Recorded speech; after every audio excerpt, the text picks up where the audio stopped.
Welcome back to the channel where we discuss everything business and entrepreneurship. And today we're going to talk about passive income.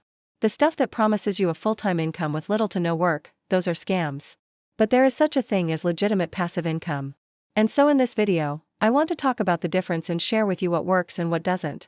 The easiest way to understand this is to think of passive income as a spectrum.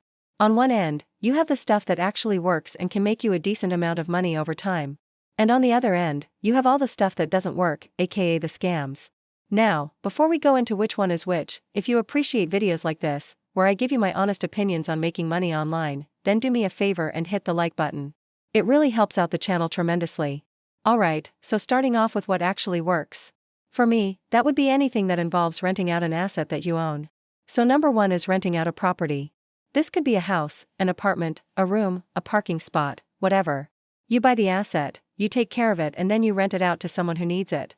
Now, sure, there is some work involved, but once you've done the legwork up front, it can be very lucrative, especially if you live in a high rental cost area.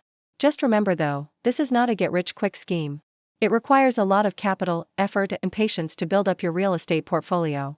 Next is renting out a car. Companies like Turo allow you to list your car on their platform and rent it out to people in your area whenever you're not using it. Number 3 is creating and selling digital products. So things like Notion templates, website themes, digital art, stock photos, fonts, the list goes on. With this, you create the product once and then you can sell it over and over again without having to do any extra work. The best part about this is that it's completely automated. You upload your product to a platform like Etsy or Creative Market and then you can sit back and collect the payments. Okay, now moving on to the stuff that doesn't work. First is high-yield savings accounts. Now don't get me wrong, I love high-yield savings accounts. They're great for keeping your money safe and earning a little bit of interest. However, when we're talking about passive income, the yields are just too low to make it worth our time. You might as well just keep your money in a regular savings account. Next is dividend stocks. This is the idea that you buy shares of a company and then you earn dividends based on how much of the company you own.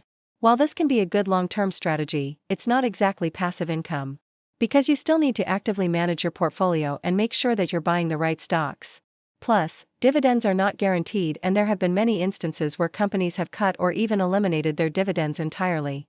Now, the third and final thing that I want to talk about is crypto staking. People will tell you that you can earn a passive income by staking your crypto. While this is technically true, it's not the kind of passive income that I'm talking about because it still requires you to actively manage your portfolio and make sure that you're buying the right coins and also that you're re-holding them for the long term. And so that's my thoughts on passive income. At the end of the day, there's nothing wrong with wanting to make money without having to trade your time for it.